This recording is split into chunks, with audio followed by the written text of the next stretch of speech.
Oi, gente. Hoje eu vou falar um pouquinho de como se deu a poesia na minha vida, né? Como isso começou, né? De onde eu inventei essa coisa de querer escrever. Enfim, é uma coisa que causa curiosidade nas pessoas.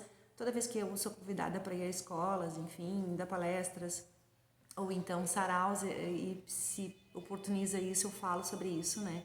Porque eu acho que é uma forma de incentivar as pessoas a escreverem também. E tudo começou para mim assim que a primeira memória que eu tenho da poesia foi na morte do Drummond. Ele morre em 1987, agosto de 87, e a mídia toda faz, né, uma homenagem pro Drummond, imagina, né, o Drummond, um dos grandes poetas brasileiros, maiores poetas do Brasil. E eu me lembro que chegou até mim um encarte da Zero Hora com poemas dele, falando sobre a morte dele com poemas dele. E eu comecei a ler aqueles poemas, decorei aqueles poemas, andava com aqueles poemas para todos os lados. Eu ia para o banheiro com os poemas do Drummond, eu ia dormir com o poema do Drummond, eu ia para a escola com o poema dele. E aquilo me fez mergulhar nesse universo poético que é lindo, que é maravilhoso, né? que é misterioso também. E ali foi, acho que a primeira faísca, assim, né? Que já veio com muita força, na verdade. Bom, passaram-se alguns anos. Eu entrei na faculdade de letras português e espanhol. A verdade é que eu já dava aula, porque eu tinha feito magistério, trabalhava com crianças, mas eu não sabia muito o que eu queria. Aliás, eu não sabia nada do que eu queria fazer de graduação. Eu fui deixando passar o tempo, fiz um vestibular para enfermagem, ainda bem que eu não passei, porque eu não era minha praia. Fiz um vestibular de direito, graças a Deus não passei também, porque também eu achava que não era por aí minha vocação, mas entrei na faculdade de letras pela dança flamenca.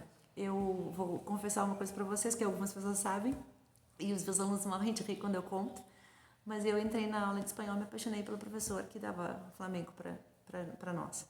Ele era bem mais velho, nem sabia da minha existência, era bem duro conosco, né? Ele dizia que a gente tinha que ter postura de bailarina de flamenco, assim, eu acho que eu não tinha nenhum, apesar de gostar de dançar, enfim. E eu adorava ouvir ele falando. A voz dele no espanhol, que ele falava espanhol o tempo inteiro, e a gente, né, com um pouco de dificuldade de entender, enfim, mas o fato é que surgiu nessa época a Faculdade de Letras Português e Espanhol, e eu fui dessa forma torta fazer uma faculdade de letras, o que me fez me aproximar também da literatura, né, por extensão. Eu entrei na Faculdade de Letras, e se tivesse sido pelo espanhol eu tinha desistido nos primeiros meses, porque eu não gostei. Eu não me adaptei ao processo de ensino-aprendizagem da língua espanhola, não me agradou, não tive bons momentos lá nesse sentido, mas eu fiquei tremendamente apaixonada pela literatura, pelos professores de literatura, pelo universo da literatura. Ali eu me aprofundei um pouco mais.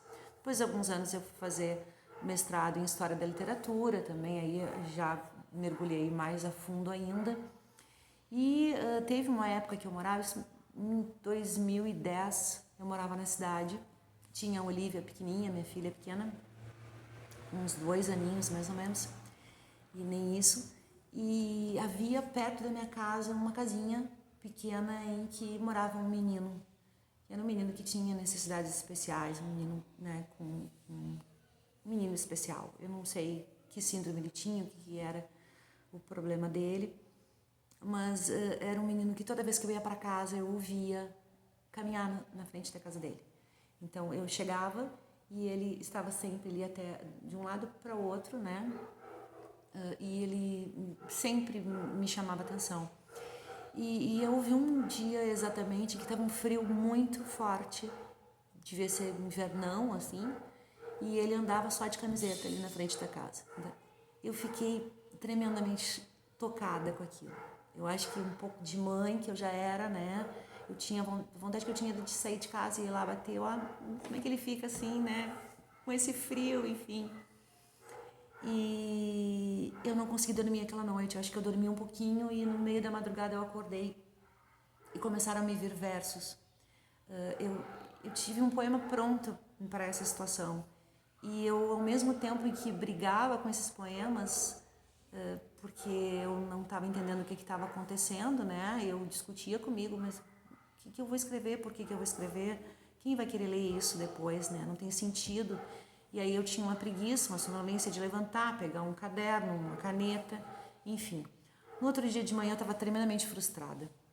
Eu estava me sentindo muito mal porque eu não me lembrava mais de nada do que eu tinha pensado, mas eu tinha um sentimento de frustração muito grande por ter negado fechei a porta para a poesia que tinha se apresentado pela primeira vez para mim. E ali eu fiz um juramento que eu nunca mais ia deixar escapar um poema, como realmente eu tento não deixar escapar, porque de vez em quando até escapa, mas eu ando sempre com alguma coisa que eu possa escrever, né? O celular hoje é muito fácil, na época eu não me lembro de ter bloco de notas no celular para fazer isso, mas nesse período aí que eu jurei para mim que eu ia continuar escrevendo tudo que me viesse na cabeça, né? Nem que fosse para nada. Eu andava sempre com um caderninho, eu ia dormir com um caderninho e uma caneta.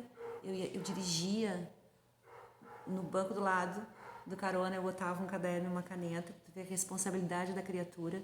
Eu dirigia com uma mão para trabalhar em Pelotas e com a outra mão me vinham muitas ideias, porque quando eu comecei a botar o primeiro poema no papel, vieram muitos, vários o tempo todo, e eu escrevia, né, em Prudência, mas escrevia o tempo inteiro. A poesia, quando ela vem, quando a gente permite, ela tem uma urgência. Uma vez eu escutei uma pessoa muito querida, o professor Oscar Brizolara, falando isso, que a poesia era muito ciumenta, né? E realmente é uma coisa mais ou menos assim que acontece. Quando ela vem, não interessa se a gente está numa reunião, se a gente está no meio da sala de aula, se a gente está dirigindo, se a gente está viajando, se a gente está fazendo nada. Ela simplesmente vem e ela quer atenção. E a gente tem que quase parar tudo para poder fazer, né? Hoje eu já controlo isso, é bem mais fácil para mim, até mesmo na madrugada quando eu acordo com alguma ideia, eu já tenho uma técnica de decorar aquela ideia e no outro dia de manhã eu consigo escrever, eu não preciso exatamente escrever naquela noite, embora faça isso algumas vezes, bastantes vezes até, mas o fato é que se deu dessa maneira, com esse poema negado, né, que me fez jurar que nunca mais ia perder outro. Bom, isso foi 2010, em 2012 eu tinha um montante de textos em versos e resolvi procurar uma editora e banquei para mim 300 exemplares de O Sobre a Pessoa e Outros Poemas, que foi meu primeiro livro. Bom, Sobre a Pessoa e Outros Poemas eu não vendi quase nada. Eu deixei alguns nas livrarias e o restante eu doei, né? Fui dando num lugar que eu ia numa palestra aqui e doava alguns. Muito pouco foi vendido. Se foi vendido alguma coisa nas livrarias, porque as pessoas chegavam para mim e diziam, eu comprei lá. O dinheiro nunca chegou até mim, eu até procurei, eles nunca me procuraram, eu procurei, mas não obtive resultado. Então é uma coisa bastante frustrante, né? Embora a gente se sinta tremendamente satisfeita em doar livros e saber que as pessoas estão lendo a gente, né? De forma assim gratuita, mas ao mesmo tempo é frustrante, né? Porque eu tinha gastado bastante dinheiro com ele.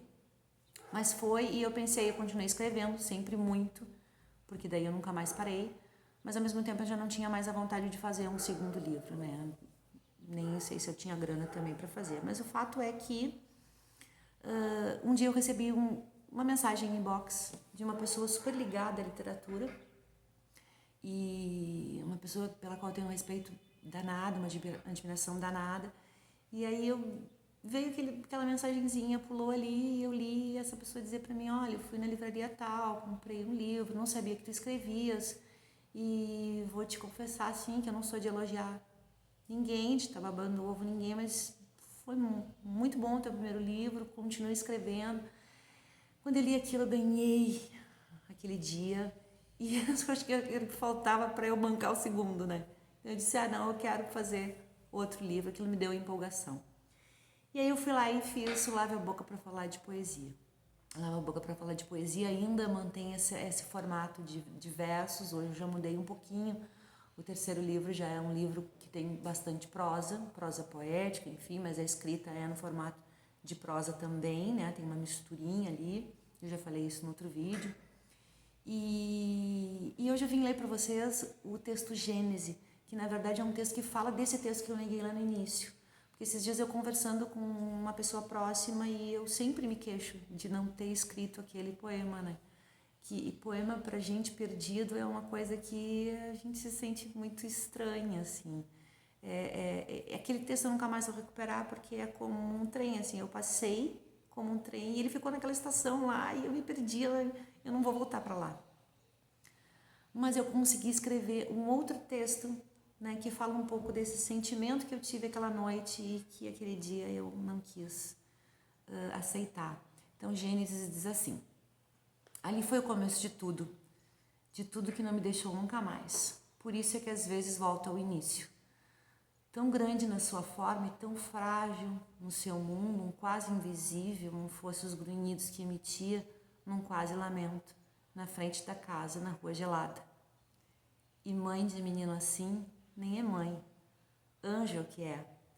Mas de vez em quando, um desconcentro do cansaço se perde do guri que foge do contexto dos seus olhos. A tarde descia fria como granizo. O frio daqui corta sem navalha a carne do rosto. Ele, de camisa rala, andando de um lado para o outro, era sempre a mesma cena. Mas aquele dia me disparou uma inquietação. Nunca pude sossego. E me balançando na cama como um corpo do menino do beco, eis que o meu primeiro poema se fez assim. Te aquieta, menino, que a tarde é friagem. Tua mãe te procura e o seu colo é coragem. Eu acho que com esse texto aqui eu não vou me redimir do texto que eu não escrevi anteriormente. Mas eu faço uma homenagem para todas as mães de crianças especiais, porque eu acho que antes de elas serem mães de crianças especiais, elas são pessoas especiais. Eu faço uma homenagem para as mães, que não são mães, são anjos, como eu coloco aí, e para essas crianças todas também, né, que nesse dia me tocou e que me inspirou para fazer poesia pela primeira vez. No próximo vídeo eu falo de como eu escrevo, né, como se dá esse processo da escrita para mim, como que eu faço e conserto o texto. Quero falar um pouco disso. Quero sempre terminar os vídeos com algum texto para vocês, assim. Esse texto mesmo é inédito, eu não tinha ainda publicado em lugar nenhum, também não sei se vou publicar depois, mas deem o like de vocês aqui, como dizem todos aqueles que colocam vídeos no YouTube. Se inscrevam. Todo domingo eu vou colocar texto. Esse domingo eu tô colocando 2, porque é inicial, assim, mas depois eu vou sempre botar no domingo os textos aqui no YouTube. E aí lá por quarta, quinta, depois de lançar no YouTube, eu pretendo colocar nas outras redes sociais, no Facebook e no Instagram. Tá? Um beijão pra vocês.